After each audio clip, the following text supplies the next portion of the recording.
Introduction. उम्मीद है आप सब ठीक होंगे, मज़े में होंगे, एंजॉय कर रहे होंगे। मेरा नाम है बिलाल और मेरा नाम है उस्मान। आज बहुत ही इंटरेस्टिंग वीडियो और बहुत ही इंफॉर्मेटिव वीडियो है, ठीक है, जिसको लेकर हम आपके सामने आए हैं, ठीक है। जिस वीडियो का टॉपिक है ज्यूज एंड यादव स्टोरी, ठीक है।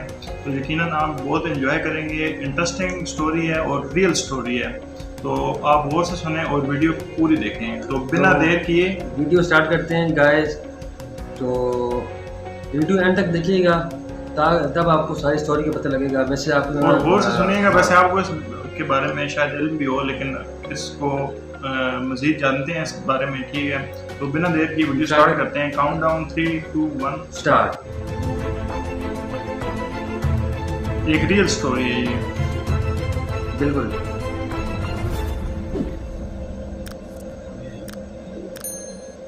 नमस्कार। आज जो हम आपको जानकारी देने वाले हैं वह बाइबल और महाभारत के अलावा अन्य स्रोतों पर भी आधारित है। जिस तरह भगवान ब्रह्मा और प्रॉफिट अब्राहम, राजा मनु और प्रॉफिट नूह की कहानी में असाधारण रूप से समानता है, उसी तरह मूसा और भगवान कृष्ण के जीवन में भी समानता है। समानताओं के आधार पर ही निश्चित ही यह कहा जा सकता है कि प्राचीन काल में सभी धर्मों के रीति रिवाज और नियम एक ही थे और संभवतः उक्त धर्मों की स्थापना किसी एक ही जाति समूह के लोगों ने की होगी। आइए जानते हैं इसी तरह की समानता को लेकर एक बेहद चौंकाने वाली जानकारी। नमस्कार, आप देख रहे हैं द साइंटिफिक हिंदू और मैं हूं आपके साथ आपका दोस्त धीरेन्द्र। कहते हैं कि महाभारत युद्ध की समाप्ति के बाद गांधारी के श्राप के चलते जब यदुवंशियों के बीच द्वारिका के प्रभास क्षेत्र में मौसूल युद्ध हुआ, तो उस समय कई यदुवंशी द्वारिका छोड़कर समुद्र के रास्ते पश्चिम की ओर भाग गए थे। भागकर वे सीरिया, अरब, इजिप्ट होते हुए फिलिस्तीन, इजराइल पहुंच गए थे। तभी से वहीं पर कुछ यदुवंशी रह रहे थे। उन्हीं यदुवंशियों ने इजराइल में एक नए साम्राज्य की स्थापना की। इधर यदुवंशियों के कुछ समूह को अर्जुन बचाकर हस्तिनापुर ले जा रहे थे,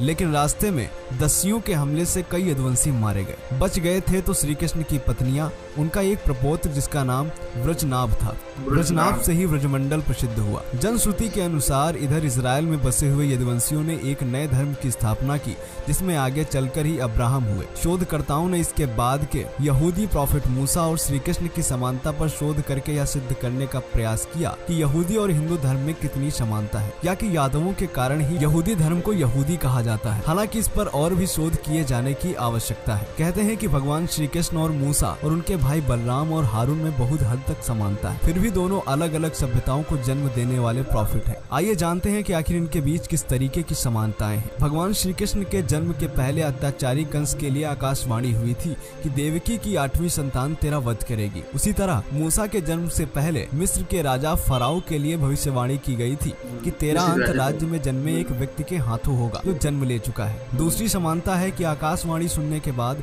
कंस ने 8वीं संतान के उत्पन्न होकर गायब होने के बाद राज्य के सभी बच्चों को मारने का हुक्म दिया था। ठीक उसी तरह मिस्र के राजा ने भी राज्य के सभी बच्चों को मारने का हुक्म दे दिया था, जो कि 1 वर्ष से कम उम्र के थे। तीसरी समानता है कि हुक्म के पहले ही जिस तरह भगवान श्री कृष्ण को उनके पिता ने एक सुपड़े में रखकर नदी के पार नंद के यहाँ छोड़ दिया था, उसी तरह मूसा की माता ने मूसा को एक टोकरी में नदी में छोड़ दिया था। कुछ समय बाद मिस्र की रानी ने जब उस टोकरी को देखा तो उन्होंने उसमें से उस बच्चे को लेकर उसका पालन पोषण किया। इस तरह श्री कृष्ण और प्रॉफिट मूसा को दूसरी माँ ने पाला। चौथी समानता है कि जिस तरह श्री कृष्ण के बड़े भाई बलराम थे, लेकिन प्रमुखता श्री कृष्ण की थी, उसी तरह प्रॉफिट मूसा के बड़े भाई हारून थे, लेकिन प्रसिद्धि प्रॉफिट मूसा को ही मिली। 5वीं समानता है भगवान श्री कृष्ण के मुख से गीता की वाणी प्रकट हुई तो प्रॉफिट मूसा के मुख से यहूदी धर्म के 10 नियम निकले, जिन पर यहूदी धर्म कायम। 6ठी समानता है भगवान श्री कृष्ण जिस तरह अपने लोगों के साथ मथुरा से निकल कर अपने पूर्वजों की भूमि द्वारिका चले गए थे, उसी तरह जब मूसा को पता चला कि मेरे पूर्वजों की भूमि तो यरूशलेम है, तो वे भी अपने हिब्रू कबीले के लोगों को लेकर मिस्र से निकल गए थे।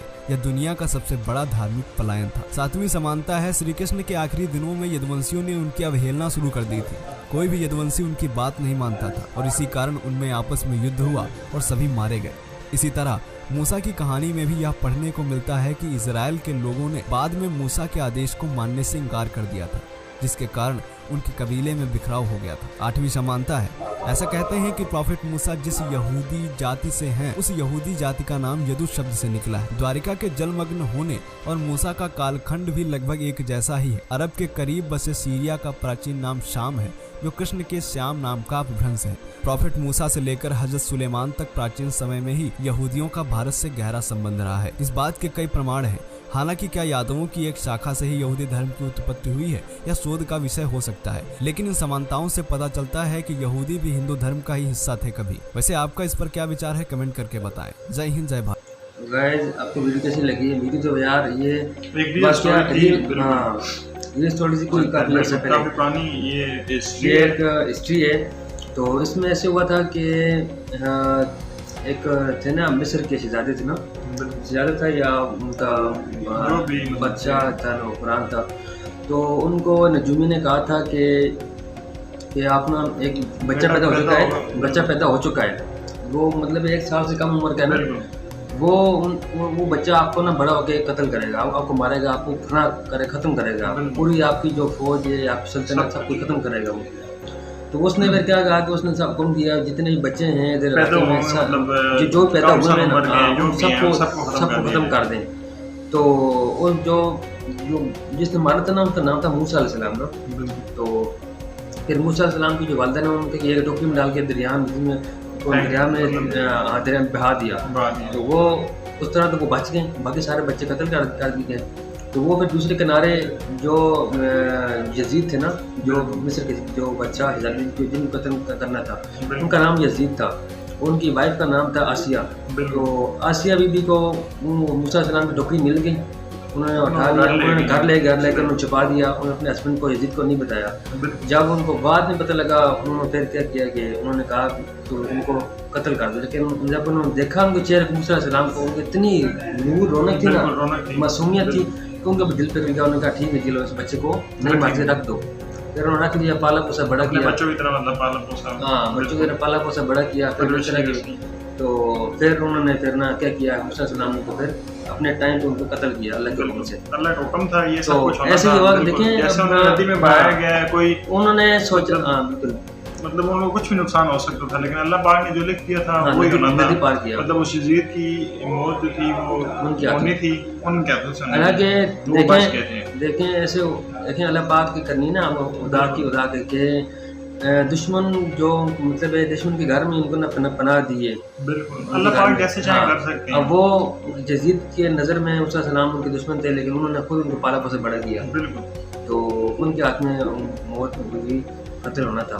तो यकीनन आपने वीडियो गौर से सुनी होगी, देखी होगी, एंजॉय किया होगा, और आपको हिस्ट्री नॉलेज हासिल हुआ है, आपको मतलब नॉलेज में इजाफा हुआ होगा। तो मिलते हैं तो इस तरह की सेम जो ना इंडिया की भी एक कहानी है, वो नाम ले रहे थे। लेकिन चलें गाइस, फिर मिलते हैं नए टॉपिक नए चैनल के साथ। अल्लाह हाफ़िज़।